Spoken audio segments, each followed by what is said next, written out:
Okay. What do mean by conceptual ஃப்ரேம்வொர்க்கா? Conceptual sir இத underline பண்ணிக்கோங்க சார். நான் சிலதெல்லாம் சொல்றேன். அண்டர்லைனோ இல்ல மார்க்கோ இது பண்ணிக்கோங்க. எம்சிக்யூக்கு யூஸ்ஃபுல்லா இருக்கும். Conceptual framework is a basic document that sets objectives. Sir என் வாய்ஸ் கேட்கறதா? Okay. It's a basic document that sets objectives and the concept for general purpose financial reporting. ஒரு பேசிக் டாக்குமெண்ட். என்னோட ரிப்போர்ட்டிங்க்கு ஃபினான்ஷியல் ரிப்போர்ட்டிங்னா நீங்க என்ன நினைக்கிறீங்க sir? What do you mean by financial reporting? Super. அத correct. இதெல்லாம் போட்டுட்டு, "இத பாருப்பா, ஒரு அக்கவுண்டன்ட் இதெல்லாம் போட்டுட்டு, டைரக்டர் கிட்ட இதெல்லாம் தான் நம்மளுக்கு இந்த வருஷம் நடந்திருக்கு. ஆ என்னோட கேஷ் ஃப்ளோ இப்படி இருக்கு. என்னோட பேலன்ஸ் நம்பர் சாரி ஆ ஆர்கனைசேஷன்ல பேலன்ஸ் ஷீட் இப்படி இருக்கு. சாரி. பேலன்ஸ் ஷீட் இப்படி இருக்கு. என் ஆர்கனைசேஷனோட கேஷ் ஃப்ளோ வந்து இப்படி இருக்கு. P&L இப்படி இருக்கு. இப்படிலாம் டிராவல் ஆகுது. இவ்ளோ ப்ரொவிஷன வந்து இந்த வாட்டி நான் யுட்டிலைஸ் பண்ணிட்டேன். ப்ரொவிஷன் ஃபார் டெப்டார்ஸ் வந்து இவ்ளோ இன்கிரீஸ் பண்ற மாரி ஆயிடுத்து. Doubtful debtors. வந்து டெப்ரிசியேஷன் வந்து இந்த வாட்டி நான் ஸ்ட்ரெய்ட் லைன்லேருந்து ரிட்டர்ன் ஆன் வேல்யூக்கு இந்த ரீசன்ஸ்னால பண்ணேன். இந்த மாரி நெறைய விஷயங்கள்லாம் இருக்கு இல்லையா? அத வந்து ப்ராப்பரான டாக்குமெண்ட்ல நான் டிஸ்க்ளோஷர் பண்றது தான் கான்செப்சுவல் ஃப்ரேம்வொர்க். ஓகேவா? இதோட கதை என்ன அப்டின்னா, இதுக்கு ஒரு கதை இருக்கு. அந்த கதையில ஃபர்ஸ்ட்டு சீன் எப்டின்னா, institute of chartered accountants of India வராங்க. ஓகேவா? அவங்க தான் இந்த விஷயங்கள் எல்லாம் மாத்துறாங்க சார். அம் இந்த அக்கவுண்டிங் ஸ்டாண்டர்ட்ஸோ, கார்ப்பரேட் அக்கவுண்டிங்லோ இதோட ஓனர்ஷிப் யாருன்னு பார்த்தீங்கன்னா, ஐசிஏஐ. ஓகே. எப்படி நம்மளோட மேனேஜ்மென்ட் அக்கவுண்டிங்க்கும், காஸ்ட் அக்கவுண்டிங்க்கும், கேஸ்க்கும் ஆ CMAs we play a role. அதே மாதிரி ஐசிஏஐ வந்து play the role of any changes whatever is happening to the accounting changes. அவங்க தான் ஓனர்ஷிப் எடுத்துக்கிறாங்க. யாரோ ஒருத்தர் ஓனர்ஷிப் எடுத்துக்கணும்ல. ஆ அக்கவுண்டபிலிட்டி யாராவது எடுத்துனா தானே அந்த வேலை கரெக்ட்டா நடக்கும். கேள்வி கேட்கறதுக்கும் கரெக்ட்டா இருக்கும். அந்த மாதிரி ஒரு விஷயங்கள நான் இது ரோல் எடுத்துக்கிறேன். இதுக்கு வந்து 4 ரோல். ஆனா, இது எல்லாமே in a tie up with ICICI. Company secretary of இந்தியாவும் அசோசியேஷனும் தான் பண்றாங்க. ஆனா, ஓனர்ஷிப் யாருன்னு அக்கவுண்டிங் ஸ்டாண்டர்ட்ஸ பொறுத்தவரைக்கும், institute of chartered accountants of India. Okay. இவங்க வந்து இவங்க தான் இந்த கான்செப்சுவல் ஃப்ரேம்வொர்க்கே எடுத்துட்டு வராங்க. இத என்ன சொல்றாங்கன்னா, கான்செப்ட் சார் எங்கெல்லாம் புக்ல நல்லா பார்த்துக்கோங்க. ஸ்டடி மெட்டீரியல்ல எங்கெல்லாம் இந்த மாரி இதுக்கு பேர் என்ன சொல்லுவாங்க சார்? கோட்ஸா? டக்குனு ஞாபகம் இருக்கு. இந்த மாதிரி இருக்குல்ல சார், இன்வெர்டட் கோட்ஸோ ஏதோ சொல்லுவாங்க. இந்த மாரி எங்கெல்லாம் புக்ல நீங்க பார்க்குறீங்களோ, அதெல்லாம் it is very important for MCQ. ஞாபகம் வச்சுக்கோங்க. Okay. So conceptual framework for financial reporting under Indian AS. Okay. இது வந்து 2021லேருந்து accounting periods beginning on or after இதெல்லாம் பிரிப்பேரர்ஸ்க்கும் வந்து இது அப்ளிகபிள் அப்படின்னு சொல்லியிருக்காங்க. ஆ இது வந்து 2020 2010 வரைக்கும் ஆம், நெறைய விஷயங்கள்லாம் நடந்தது. வெர்ஷன்ஸ்லாம். ஆனா அவங்க என்ன சொல்லிட்டாங்க அப்டின்னா, இதுல இன்னொருத்தரும் வராரு சார். ஐஏஎஸ்பி. ஓகேவா? ஐஏஎஸ்பின்றவரு இவங்களும் போர்டு மாதிரி.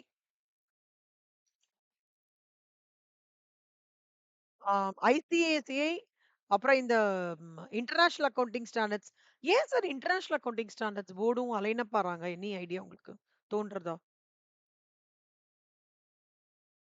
Super sir. Very good. ஆக்சுவலா 1999லேருந்து நெறைய பேக் ஆஃபீஸ்லாம் நம்ம டேக் ஓவர் பண்ணதுக்கு அப்புறம் ஐஎன்ஏசிபியோட இன்டர்வென்ஷனும் வர ஆரம்பிச்சிருச்சு. அப்படின்னா என்னன்னா, டிஸ்க்ளோஷர் ரெக்வயர்மென்ட்ட யுஎஸ் டாலர்ஸ்ல காமிக்கணும்னா நம்ம காமிக்கிறோம். டிஸ்க்ளோஷர் ரெக்வயர்மென்ட்ட நான் வந்து ஆம், இதுல பேர் என்ன யுகே என்னது ஜிபிபி அதுல காமிக்கணும்னாலும் காமிக்கணும். ஸோ ஆனா இந்தியன்து மட்டும் இல்லாம இன்டர்நேஷனல் அக்கவுண்டிங் ஸ்டாண்டர்ட்ஸ் போர்டும் அலைன் ஆயி அவங்க வந்து ஒரு யூனிவர்சல் ஃபினான்ஷியல் ஒரு என்ன சொல்றது மீனிங் எடுத்துட்டு வந்தது வந்து 2010க்கு அப்புறம் அப்படின்னு சொல்றாங்க. ஓகேவா? சார் இப்ப நான் சொல்ற பாயிண்ட் எல்லாமே எம்சிக்யூஸ்க்கு ஹெல்ப்ஃபுல்லா நீங்க பாத்துக்கோங்க. தியரிலாம் இதுல ரொம்ப ரொம்ப கம்மியா வருது. ரொம்ப ஜாஸ்தியா வருதுன்னு சொல்ல மாட்டேன். பட் சம்ஸ் நெறைய வருது. இவங்களோட ஃபினான்ஷியல் ரிப்போர்ட்டிங் அண்ட் ஐஏஎஸ் ஓடது என்ன அப்டின்னா, ஆ மேஜரா வந்து ஃபினான்ஷியல் எலிமெண்ட்ஸ் ஸ்டேட்மெண்ட் கரெக்ட்டா ப்ரிப்பேர் பண்றது. தனியா ரெகக்னிஷன் தனியா வந்து டிஸ்க்ளோஷர் ரெக்வயர்மென்ட் கரெக்ட்டா பண்றது. There are 4 terminologies, sir, which are very important. What is called as recognition, derecognition, measurement, presentation, disclosures. Okay. இந்த 4 விஷயத்த பத்தி நம்ம டீடைல்டா பின்னாடி பார்க்க போறோம். அந்த கான்செப்ட்ஸ் எல்லாம் கிளியர் பண்ணது வந்து இவங்க தான். Indian ICAI with international standard ஐஏஎஸ்பியோட அசோசியேஷன்னால. இப்போ நெக்ஸ்ட் வந்து ஜெனரல் பர்ப்பஸ் ஃபினான்ஷியல் ரிப்போர்ட்டிங்னா நான் வந்து இன்வெஸ்டர்ஸ் இருக்காங்க சார். சார் நீங்க வந்து ஷேர்ஸ்லலாம் இன்வெஸ்ட் பண்ணி அந்த மாதிரி பண்ணுவீங்களா? இந்த மாரி ஓகே. இப்ப லெட்ஸ் டேக் யாரோ ஒரு பெர்சன் இருக்காங்கன்னு வச்சுக்கோங்களேன். ஷேர்ஸ்ல இன்வெஸ்ட் பண்றாங்க. எல்&டில இன்வெஸ்ட் பண்றாங்கன்னு வச்சுக்கோங்க. ஒரு 40,000 ஷேர் இன்வெஸ்ட் பண்றாங்க அப்டின்னா, எல்&டில நான் ஏன் போடணும்? அப்டின்னு நான் யோசிக்கிறேன்னா, ஏன் எல்&டில போடக்கூடாதுன்னா, எல்&டி வந்து கன்சிஸ்டன்ட்டா ஒரு last L and T is one of the companies sir. Okay. I have identified நீங்க போய் ட்ரெண்ட் பாருங்க எப்பாவது டைம் கிடைச்சதுனா. கொரோனா போது கூட பெரிய டிப் இல்லாம கன்சிஸ்டன்ட்டா பெர்ஃபார்மன்ஸ் குடுக்குற one of the companies L and T sir. Okay. L and T investors 2021லேருந்து நீங்க டில் டேட் பார்த்தீங்கன்னா, ஸ்டாட்டிஸ்டிக்ஸ் சேஸ் நெறைய இன்வெஸ்டர்ஸ் அதாவது ஐ திங்க் 75% ஆஃப் இன்வெஸ்டர்ஸோட பிஃபோர் 2020க்கும் அப்புறமும் டபுள் ஆயிருக்காங்களாம். ஏன்னா, because of their consistency they are showing in their profit. ஓகேவா? ஸோ அந்த மாதிரி இருக்கும்போது, நான் நான் ஒரு இன்வெஸ்டரா இருக்கேன்னு வச்சுக்கோங்களேன். நான் கண்டிப்பா எல்&டி நான் வந்து எப்படி போடுவேன்னா, ப்ரீவியஸ் இயர் கன்சிஸ்டன்சி பார்ப்பேன். பிஇ ரேஷியோ பார்ப்பேன். டெட் ஈக்விட்டி ரேஷியோ பார்ப்பேன். அப்புறம் ஓவராலா அவங்களோட ரெவென்யூ ஸ்டேட்மெண்ட்ஸ் எப்படின்னு பார்ப்பேன். ஆம், என்ன நியூவா அவங்க ஆப்பர்ச்சுனிட்டி இதெல்லாம் எடுத்து பார்த்து நான் போடுறேன்னா, நான் ஃபினான்ஷியல் ரிப்போர்ட்டிங்க பப்ளிஷ் பண்ணி ஆகணும் இல்லையா வெப்சைட்ல. அப்பதான் என்னால அப்போ எனக்காக அவங்க வந்து அந்த ஃபினான்ஷியல் இன்ஃபர்மேஷன்லாம் வெப்சைட்ல போடுறது ஜெனரல் பர்ப்பஸ் ஃபினான்ஷியல் ரிப்போர்ட்டிங். ஓகேவா உங்களுக்கு? எனக்காக, கிரேட்டாஸ்க்காக, லெண்டர்ஸ்க்காக. இந்த ஜெனரல் பர்ப்பஸ் ரிப்போர்ட்டிங்ல வந்து என்ன ப்ராப்ளம் தெரியுமா? எல்லாமே போட மாட்டாங்க சார் அவங்க. ரெவென்யூ இருக்கும். ஓகே. பிஇ ரேஷியோ காமிப்பாங்க. அப்புறம் அ எல்லா ரேஷியோஸும் டிஸ்கஸ் பண்ண மாட்டாங்க. லிக்விடிட்டி ரேஷியோஸ் கொஞ்சம் நம்ம டெப்த்தா போனா தான் பண்ண முடியும். On the face of it ஒரு கன்சிஸ்டன்சி காமிப்பாங்க. நெட் ப்ராஃபிட் பிஃபோர் டாக்ஸ் என்ன இருக்கும்? நெட் ப்ராஃபிட் ஆஃப்டர் டாக்ஸ் என்ன இருக்கு? பேலன்ஸ் ஷீட் ஓட ஓவர்வியூ சும்மா ஹை லெவல்ல இருக்கும். இன்வெஸ்டர்ஸ் இன்வெஸ்ட் பண்றதுக்கான என்ன இதுவோ அதெல்லாம் இருக்கும். ஆனா எனக்கு டெப்த்தா வேணும். ஆ வந்து இவர் வந்து டூ பாயிண்ட் அனாலிசிஸ்லாம் யூஸ் பண்ணியிருக்காங்களா? என்ன ஸ்ட்ராட்டஜிஸ் யூஸ் பண்ணியிருக்காங்க? இவங்களோட டை அப்ஸ் வந்து எந்த கம்பெனியோட அந்த டீட்டெயில்லாம் வந்து அந்த ஃபினான்ஷியல் ரிப்போர்ட்டிங் ஜெனரல் பர்ப்பஸ்ன்ற அந்த பர்ட்டிகுலர் மாட்யூல காமிக்க மாட்டாங்க. ஓகே. அது ஒரு லிமிட்டேஷன் மாரி. ஸோ இங்க பாருங்களேன். General economic conditions and expectations, political events, company அவுட்லுக்ஸ்லாம் will not be included. Okay. இப்ப அடுத்தது வந்து பாத்தீங்கன்னா, என்னெல்லாம் ஜெனரல் பர்ப்பஸ் குடுக்கும்? பேலன்ஸ் ஷீட்ல இமேஜின் பண்ணிக்கோங்க சார். அசெட் லயபிலிட்டி இருக்கும். ஓகேவா? அப்புறம் கேஷ் ஃப்ளோ ஸ்டேட்மெண்ட் குடுத்துருவாங்க. அப்புறம் எக்ஸ்பென்சஸ் குடுப்பாங்க. இன்கம் என்ன? எக்ஸ்பென்சஸ் என்ன? அதெல்லாம் குடுத்துருவாங்க. அக்ரூவல்ஸ் அதெல்லாம் அந்த டாபிக்ஸ் எல்லாமே வரும். இதெல்லாம் பேசிக்கா வரும். ஒரு ஆளு இன்வெஸ்ட் பண்றதுக்கு என்னவோ அதெல்லாம் வரும். நம்பர் 1 இது வந்து general purpose reporting. Qualitative characteristics of usual information அப்படின்னா என்ன அர்த்தம்னா, they talk about the important fact of relevancy. அப்படின்னா என்னன்னா, ஆ ஒரு முடிவ நான் எடுக்கிறோம்னு வச்சுக்கோங்களேன். அதுக்கு ஃபினான்ஷியல் நம்பர்ஸ் ரொம்ப இம்பார்ட்டன்ட். ஃபினான்ஷியல் நம்பர்ஸ் வந்து ஆ கரெக்ட்டா ஓரளவுக்கு ஆம். ஃபினான்ஷியல் நம்பர்ஸ் வந்து 80% of the decision making correct பண்ணும். கரெக்ட்டா?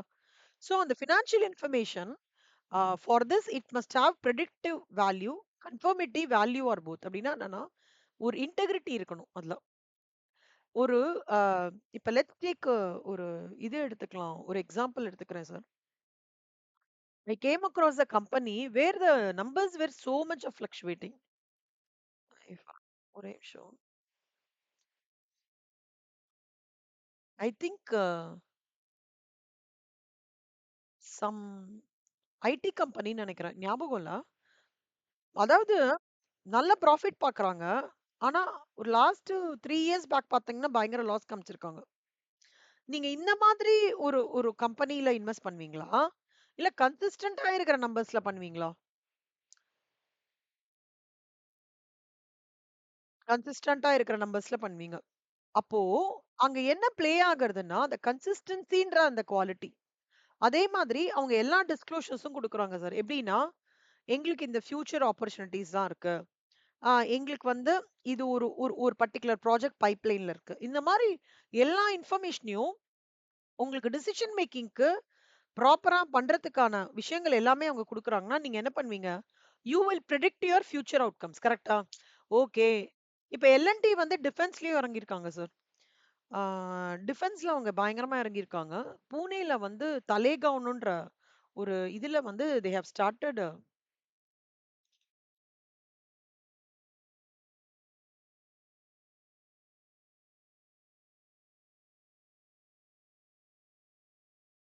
பாருங்களேன். L&T defence தலேகாவ் Pune.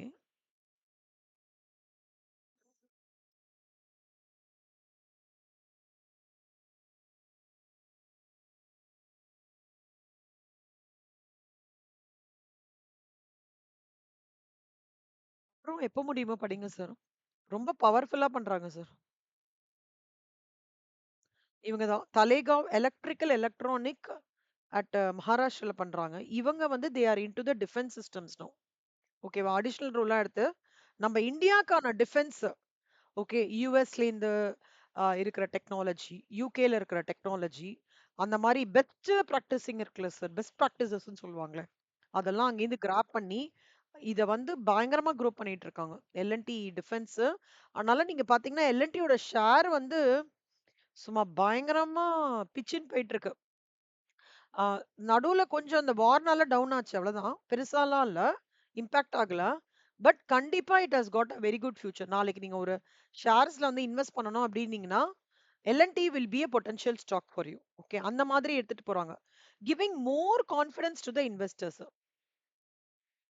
ஸோ அந்த மாதிரி ஆஃப் அன் ஆர்கனைசேஷன்ல you can predict your future accounts. So அப்பனா என்ன இம்பார்ட்டன்ட்? Relevance is important. ஓகேவா? ஆ இது ஒண்ணு பாயிண்ட். அடுத்தது வந்து என்ஹான்சிங் குவாலிட்டேட்டிவ் கேரக்டரிஸ்டிக்ஸ் அப்படின்னா என்ன அர்த்தம்? எப்ப சார் உங்களோட எப்போ ஒரு கம்பெனி வந்து ஃபர்ஸ்ட் பிளேஸ்க்கு இருக்குன்னு எப்படி ஒரு கம்பெனி அசஸ் பண்ணிக்கும்? உங்களோட தாட் ப்ராசஸ் என்ன?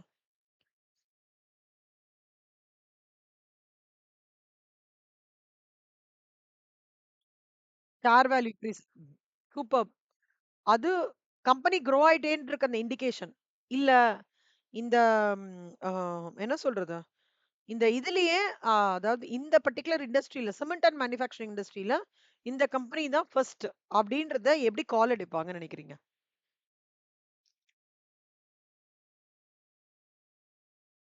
ஆ ஒரு கம்பெனி இருக்குன்னு வச்சுக்கோங்களேன். சம் எக்ஸ் கம்பெனி இருக்கு. எல்லாரும் இது பண்ணிட்டு பொட்டன்ஷியல் மீட்ல ஓகே. எல்லாம் கார்ப்பரேட்ஸ் மீட்ல சிமெண்ட்ல இந்த கம்பெனி ஃபர்ஸ்ட்ல இருக்கு அப்படின்றத எப்படி டிட்டர்மைன் பண்ணுவாங்கன்னு நினைக்கிறீங்க? சும்மா ஒரு ரேரா ஒரு ம்.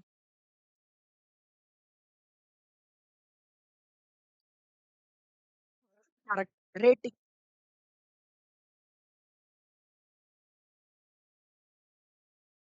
கரெக்ட். ஸோ, அப்போ அவங்களோட ரேட்டிங் எல்லாம் ஆவரேஜ் அவுட் பண்ணி, பிளஸ் அத கூட கொஞ்சம் வேற ஏதாவது ஃபேக்டர்ஸ்லாம் இன்கார்ப்பரேட் பண்ணி தான் அந்த கம்பெனி 1ன்னு வரும். இல்லையா? அப்போ என்னலாம் அந்த குவாலிட்டேட்டிவ் கேரக்டரிஸ்டிக்ஸ் என்னலாம் என்ஷூர் பண்ணிவாங்கன்னா, ஃபர்ஸ்ட்டு இந்த கம்பெனியோட அதே லைன்ல இருக்கிற கம்பெனிஸ்க்கு வந்து வேஸ் ஆஃப் வொர்க்கிங் எப்படி பண்றாங்கன்னு பார்ப்பாங்க sir. Okay first. They will compare the companies between the same industry. அப்பதானே லைக் டு லைக் மேட்சிங்ல. ஒரு அ ஓ நான் சிமெண்ட் இண்டஸ்ட்ரியிலேயே எல்&டியும் கோரமண்டல் சிமெண்ட்ஸும் கம்பேர் பண்ணானா அதுல பாயிண்ட் இருக்கு. For assessing the good company in cement industry. See ஓவராலா it is no Reliance has got a good name. Ambani like Adani has got a good name. Birla has got a good name. ஆனா நம்ம இன்னும் அந்த top ரேங்கிங்ல வரல. ஒரே ஒரு வாட்டி 11th பொசிஷன்ல ரிலையன்ஸ் வந்தாங்கன்னு நினைக்கிறேன். இப்ப பின்னாடி ஆயிடுச்சுன்னு நினைக்கிறேன். ஓவராலா பண்ணலாம். பட் நான் சிமெண்ட்ல மட்டும் பார்த்தேன்னா என்ன பண்ண ஐ அம் கம்பேரிங் இட்ல. அப்ப அந்த comparison place comparability. First similarities compare பண்ணுவாங்க. ஆ என்ன டிஃபரன்ஸஸ் பண்ணுவாங்க. அடுத்தது என்னன்னா, எவ்வளோ தூரம் அவங்களால இன்ஃபர்மேஷன் டிலிஜென்ட்டா, ஃபெய்த்ஃபுல்லா குடுக்க முடியறது யூசர்ஸ்க்கு. அது ரொம்ப இம்பார்ட்டன்ட் இல்ல சார். நான் இன்வெஸ்டர்ஸ்க்கு கரெக்ட்டா இன்ஃபர்மேஷன் குடுத்தா தான், அவங்களுக்கு ஒரு நம்பிக்கைய கிரியேட் பண்ணா தான், அந்த கம்பெனில நான் வந்து இன்வெஸ்ட் பண்ண முடியுமா? பண்ணலாமா? எனக்கு மனி வந்து புரொடெக்டடா இருக்குமா? Though equity is getting into a mode of high risk, high ப்ராஃபிட்னாலும், என்னோட பைசா சேஃபா இருக்குமான்னு யோசிக்கிறதுக்கு என்ன இம்பார்ட்டன்ட்? வெரிஃபையபிலிட்டி. டைம்லினெஸ். டைம்லினஸ்னா any information should be made available to the decision makers. நான் ஒரு வாட்டி ஒரு நம்பர குடுத்துட்டேன். இன்னொரு வாட்டி இன்னொரு நம்பர் குடுத்துட்டேன். அதுல என்ன ப்ராப்ளம்? என்னால டிசிஷன் மேக்கிங்கே எடுக்க முடியாது. அப்போ டைம்லினஸ், அண்டர்ஸ்டாண்டபிலிட்டினா என்ன அர்த்தம்னா, நான் குடுக்குற விஷயம் புரியணும். ஓகேவா? அத வந்து வேற வேற பெர்ஸ்பெக்டிவ்ஸ்ல என்னால ஐடென்டிஃபை பண்ண தெரியணும். ஓகேவா? அந்த இன்ஃபர்மேஷன வந்து நான் வந்து சிம்பிளா பண்ணி க ஆமா அம் இன்வெஸ்டர்ஸ்க்கு குடுக்கணும். அப்போ understandability. These are the 4 important qualitative characteristics that is for the organisation. அப்பதான் organisation can withstand in the market.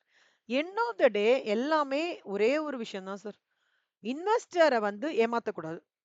இன்வெஸ்டருக்கு கரெக்ட்டா இன்ஃபர்மேஷன் குடுக்கணும். அப்படியே ப்ராப்ளம் இருந்தாலும் அது இன்வெஸ்டருக்கு தெரியப்படுத்து. ப்ராப்ளம் இல்லாம எந்த கம்பெனியும் இருக்காது. ஆனா நீ இந்த 3 விஷயங்கள் வந்து ரொம்ப இம்பார்ட்டன்ட். அதான் என்ஹான்சிங் குவாலிட்டேட்டிவ் கேரக்டரிஸ்டிக்ஸ். சாப்டர் 3 வந்து என்னன்னா, financial statements and reporting entity அது ஜெனரலா சார். ஃபினான்ஷியல் ஸ்டேட்மெண்ட்னா உங்களுக்கு என்னலாம் ஞாபகம் வரும்? Balance sheet, profit and loss account. இது 2ம். அத தவிர இப்பலாம் வந்து கேஷ் ஃப்ளோ ஸ்டேட்மெண்ட்டும் குடுக்கணும்னு சொல்றாங்க.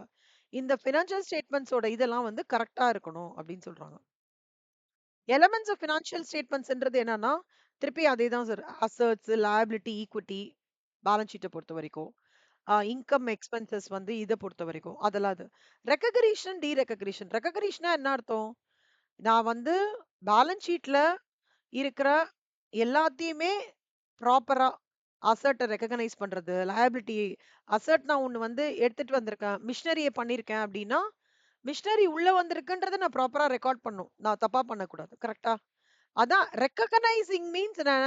ஐ am treating that particular asset as a part of my financial statement.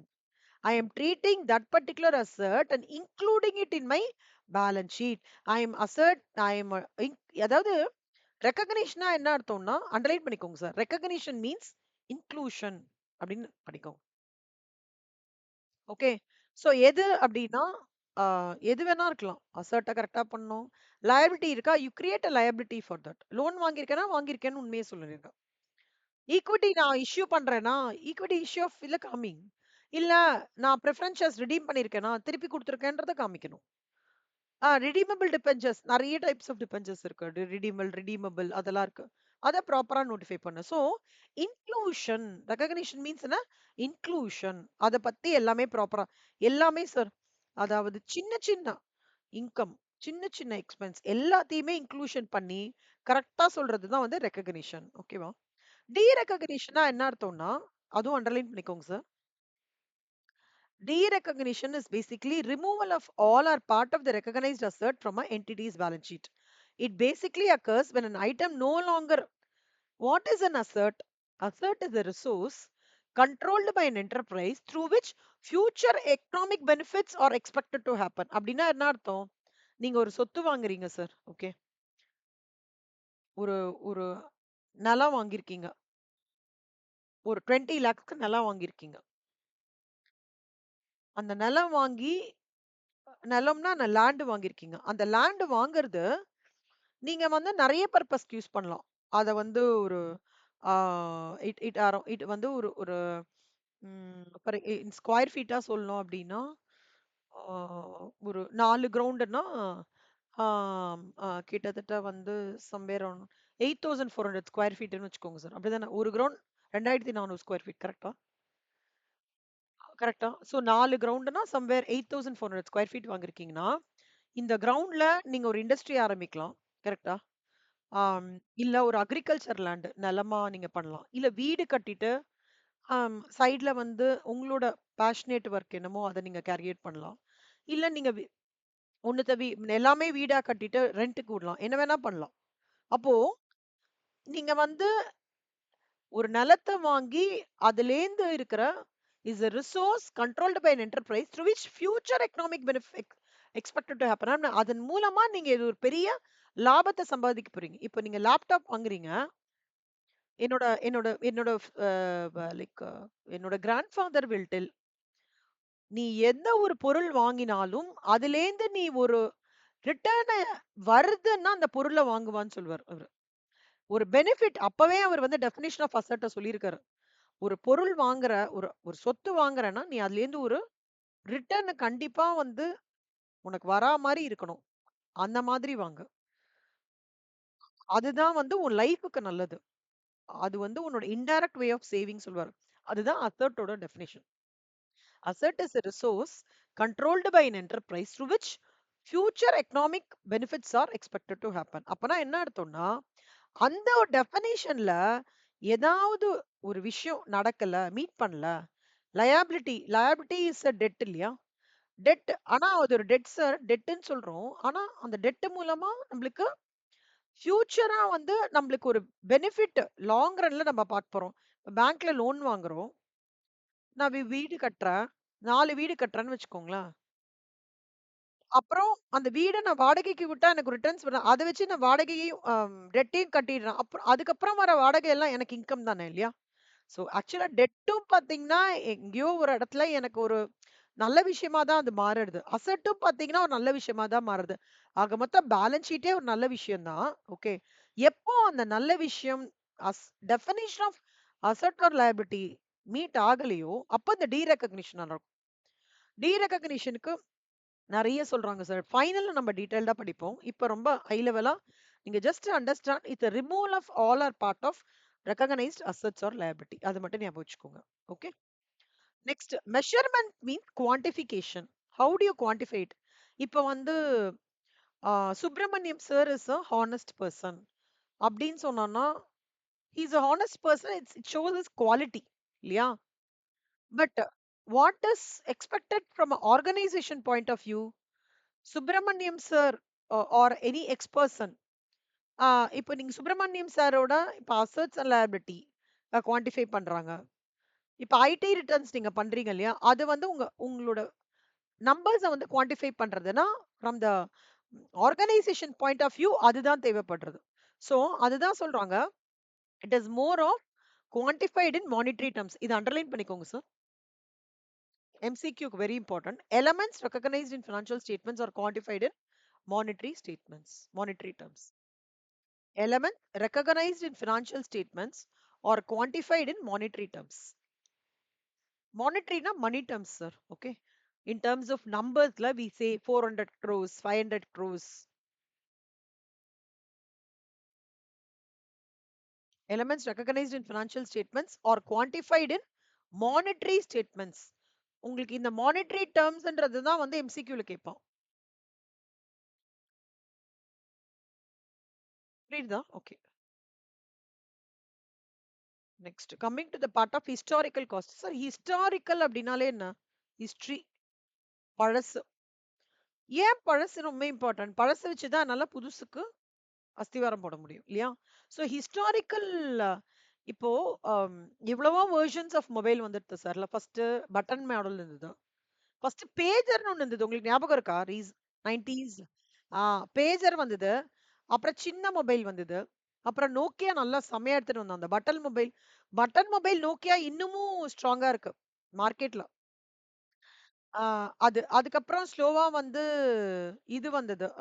Android. அப்ப ஆண்ட்ராய்ட்லயே வந்து கேமரா இல்லாம வந்தது. அப்புறம் கேமராவோட வந்தது. அதுக்கப்புறம் கொஞ்சம் கொஞ்சமா வந்துட்டு அப்புறம் வாட்ஸ்அப் வந்தது.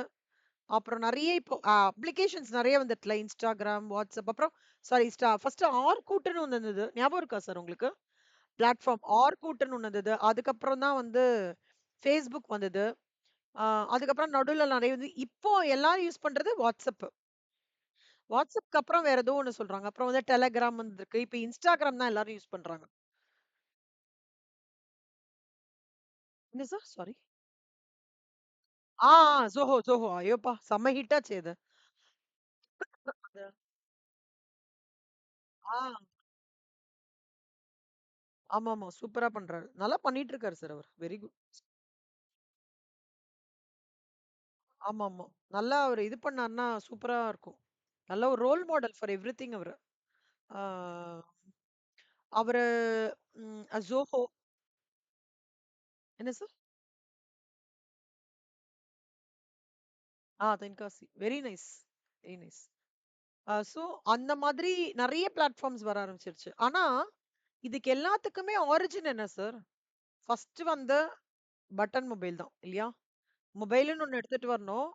அங்கேருந்து அப்போ என்ன அர்த்தம்னா, அந்த ஹிஸ்டரிய நான் ரிவிஷன் பண்ணிட்டே இருக்கேன். ஹிஸ்டாரிக்கல் காஸ்ட்ன்றது பேசிக்கா அதான். It is basically is updated over time to depict the conception of இது மட்டும் எழுதிக்கோங்க சார். எழுதிக்காதீங்க. அண்டர்லைன் historical காஸ்ட்க்கு அண்டர்லைன் மட்டும் பண்ணுங்க. Updated over time to depict consumption of part or all of economic resources payments receive that extinguishment part of all the assets the effect இல்ல சிம்பிளா understand பண்ணிக்கோங்க.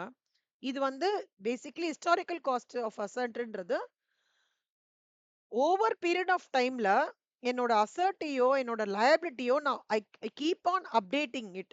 அந்த ஹிஸ்டாரிக்கல் காஸ்ட்லேருந்து பேஸ் பண்ணி நான் ஒரு காஸ்ட்டை வந்து நான் அப்டேட் பண்ணிட்டே இருக்கேன் அப்படின்றது தான் ஹிஸ்டாரிக்கல் காஸ்டோட க்ரக்ஸ்.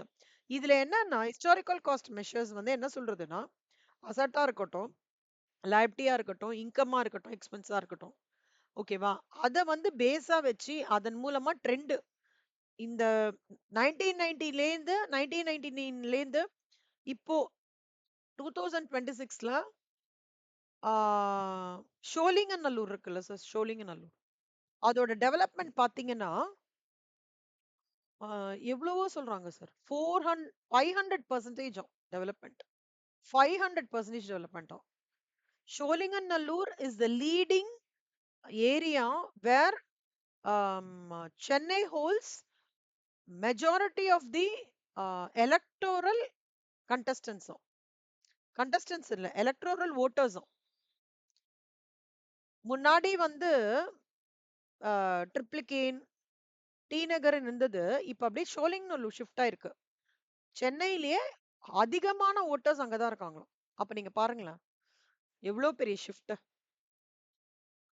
சோ இப்போ அப்படின்னா என்ன அர்த்தம்னா அப்போ இந்த ஹிஸ்டாரிக்கல் காஸ்ட் எப்படி எடுத்துட்டு வராங்க அப்படின்னா அதே இடத்துல 2014ல ஹெச்சிஎல்ல நான் ஒர்க் பண்ணிட்டு இருந்தேன். ஓகே, காடு மாதிரி இருக்கும். காடு தான் மரமா இருக்கும் ஃபுல்லா. ஒண்ணுமே இருக்காது. ஷேர் ஆட்டோவும் பஸ் மட்டும் தான் இருக்கும். ஆனா இப்ப பாருங்களேன் என்ன மாதிரி development, drastic development. Another not 12 இயர்ஸ்ல பயங்கரமான டெவலப்மெண்ட். அப்பனா என்ன அர்த்தம்னா நான் இப்ப நான் அதுக்கு ட்ரெண்ட் போடுறேன்னு வச்சுக்கோங்களேன் சார். எனக்கு எங்கேருந்து வரும் ட்ரெண்ட்? Historical cost. அதுலேருந்து எடுத்து தான் நான் வந்து இந்த ரீஜன்ல இந்த மாதிரி டிராவல் ஆகுது. That is called as historical cost. So it basically it's an updated over time.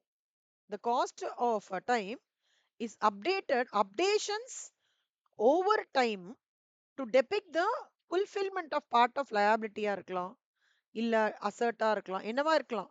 ஆனா எதுலேருந்து நான் ஒரு growth பார்க்கணும், எதுலேருந்து ப்ராக்ரஸ பார்க்கணும்னா அதுக்கு ஹிஸ்டாரிக்கல் காஸ்ட் தான் base. Okay. Next coming to the current value. Sir there are three types of value sir. Okay. இப்போ நீங்க ஒரு அசட் வச்சிருக்கேல, வேணாம் உங்க அசட் வேணாம். ஒரு எக்ஸோட அசட் இருக்கு. ரொம்ப நாளா அதுல வந்து இவர் வந்து நல்லா அதுலேருந்து he is reaping benefits out of it.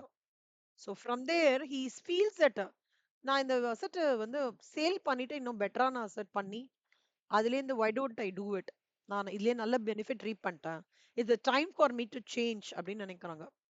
அப்ப என்ன ஆகுறது அப்படின்னா okay fine, he is selling it. Okay, he bought it for some 4 lakhs, he is selling it for some 40 lakhs ன்னு வச்சுக்கோங்களேன். இப்போ இங்க வந்து அவர் வந்து செல் பண்றதுக்கு முன்னாடி விசாரிக்கிறார் அந்த சுத்து சூழல்ல எவ்வளவு அந்த ரேட்டுக்கு போகும்னு எல்லாரும் சொல்றாங்கன்னா சார் சுமாரா 42 லட்சம் போகும் சார், இது 42 லட்சம் 43 லட்சம் வரைக்கும் போகும் அப்படின்னு சொல்றாங்க. அப்ப சுமாரா அந்த 42 லட்சம் 43 லட்சம்னு சொல்றாங்கல்ல, அதுக்கு பேர் தான் ஃபேர் வேல்யூ. ஒரு லேமன் லாங்குவேஜ்ல சொல்றேன் சார். ஓகே, இந்த பிரைஸ் இதெல்லாம் அப்புறம் பாத்துக்கலாம் டெஃபினிஷன்லாம். சோ அந்த விலை சுத்து வட்டாரத்துல ஒரு ரேட்டா பேசுறாங்களா அதுக்கு பேர் ஃபேர் வேல்யூ. ஓகேவா? கரண்ட் காஸ்ட்னா என்ன அர்த்தம்னா நீங்க உங்களோட கேரியிங் அமௌண்ட்னு சொல்லிட்டு அந்த அசெட்டோட வேல்யூ ரெக்கார்ட் பண்ணிருப்பீங்கல்ல பேலன்ஸ் ஷீட்ல, அது கரண்ட் காஸ்ட். ஓகே.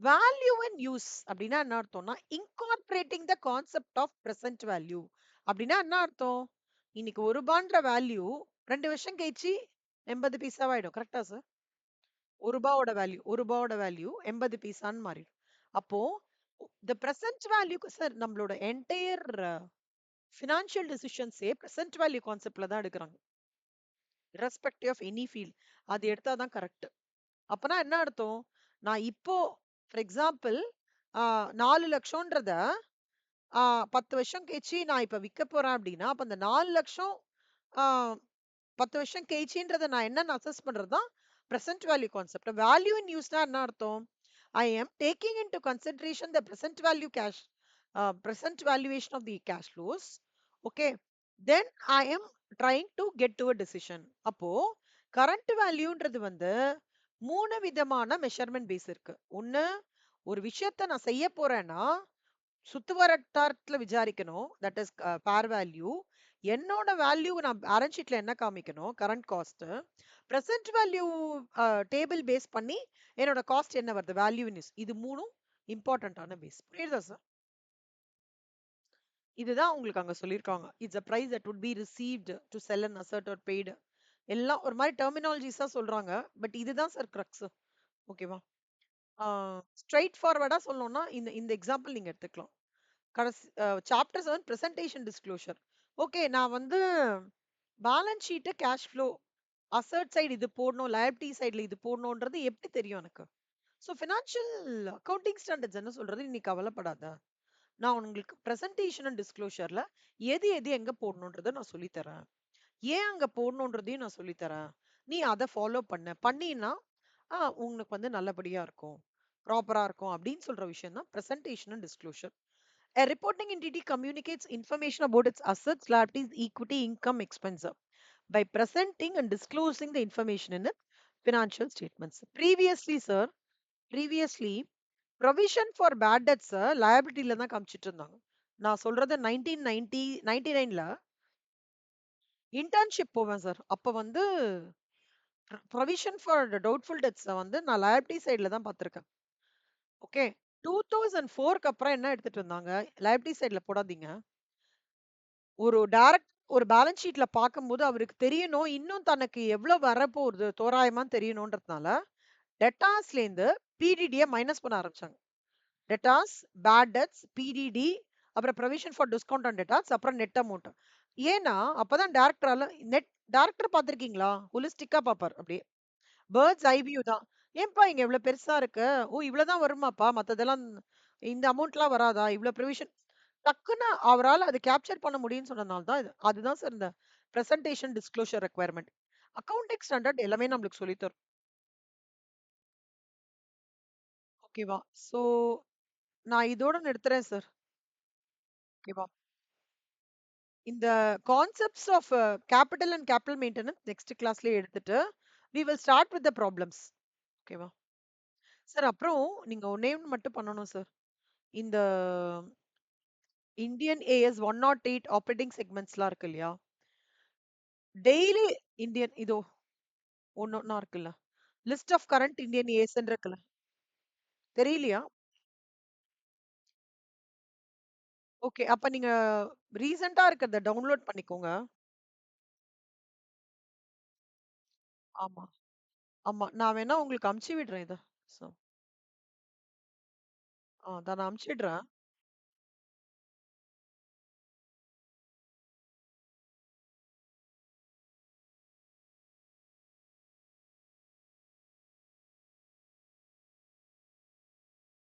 ஆ,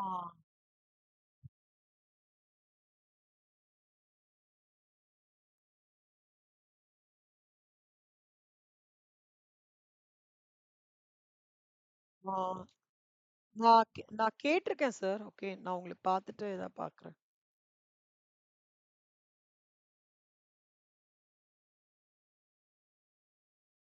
நான் உங்களுக்கு சொல்றேன் இந்த வாரத்துக்குள்ள ஒருத்தர் சொல்றேன்னு இருக்காரு அது இல்ல ஓகே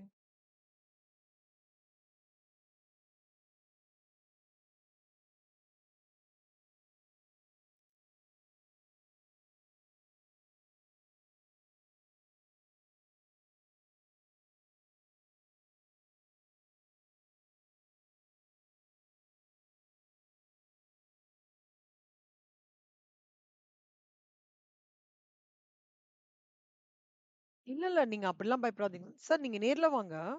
நம்ப நெக்ஸ்ட் வீக் நேர்ல மீட் பண்ணலாம். ஒண்ணுமில்ல.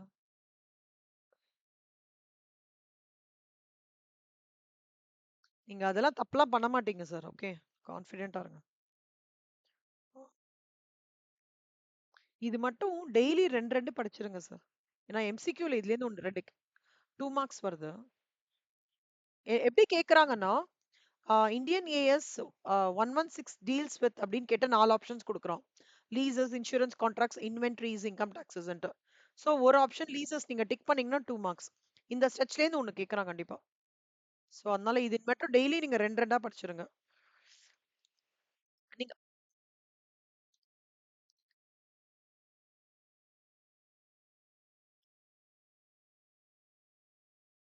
ஓகே. அதான் சார் நெறைய மாறி அதாவது நெறைய இல்ல.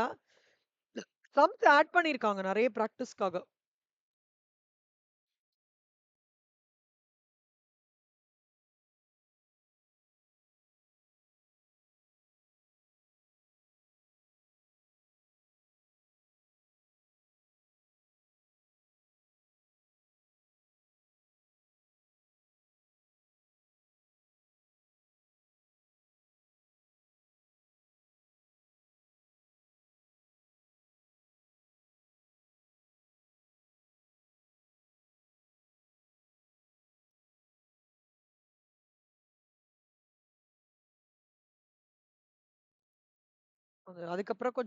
அதுக்கப்புறம் கொஞ்சம் மாத்தி இது பண்ணியிருக்காங்க. ஆட் பண்ணியிருக்காங்க.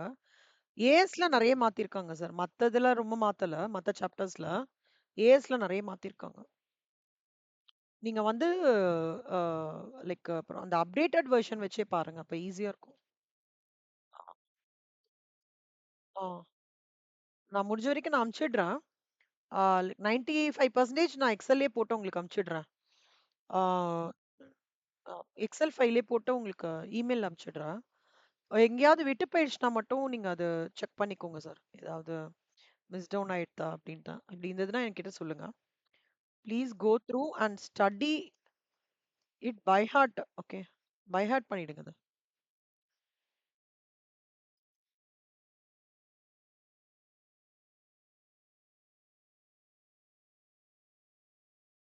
Okay right.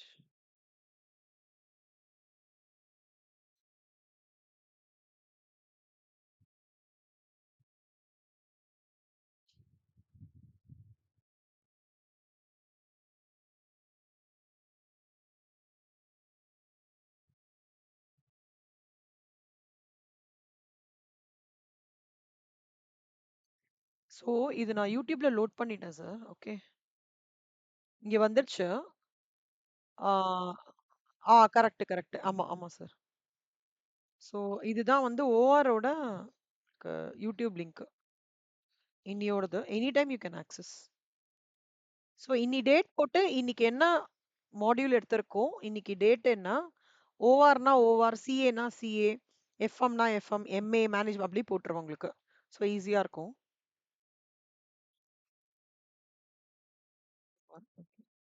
அப்புறம் ஃபைனலா என்ன பண்ணுவேன்னா, எல்லா யூடியூப்ஸையும் ஒரு எக்ஸெல் ஃபைல்ல போட்டு, ஓஆருக்கு இந்த எக்ஸெல் ஃபைல்ஸ், ஓஆருக்கு இந்த யூடியூப் லிங்க்ஸ் போட்டு உங்களுக்கு கன்சாலிடேட் அதாவது ஓஆர் முடிஞ்ச உடனே, போர்ஷன்ஸ் முடிஞ்ச உடனே உங்களுக்கு ஒரு எக்ஸெல் ஃபைல் போட்டு அனுப்பிச்சிருவேன். ஸோ சீரியஸா இருக்கும் உங்களுக்கு. ஓகே. அது ஒண்ணு. இப்போ உங்களுக்கு இன்னையோட யூடியூப் இது காமிச்சுட்டேன். இப்ப கார்ப்பரேட் அக்கவுண்டிங்க்கு வந்து இன்னைக்கு ஷார்ட்டா போடுறேன் சார். ஓகே. கார்ப்பரேட்னா சிஏ அப்படி போடுறேன். Today we have completed till அது பேர் என்ன? எதுவரைக்கும்?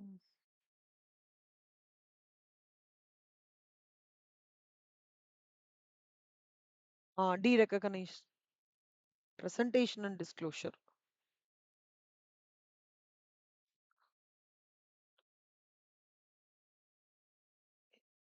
ஹிஸ்டாரிக்கல் காஸ்ட் வரைக்கும். இதோட ஹெட்டிங் என்ன? மெஷர்மென்ட் வரைக்கும் முடிச்சிருக்கேன் sir. Okay. Till measurement. So உங்களுக்கு டெஸ்ட்டும் அதுலேருந்து தான் இருக்கும். நான் டெஸ்ட் கடைசியா கன்சாலிடேட் பண்ணி எழுதுறேன். ஸோ இதோட யூடியூப் சேனலும் அனுப்பிச்சிடுறேன்.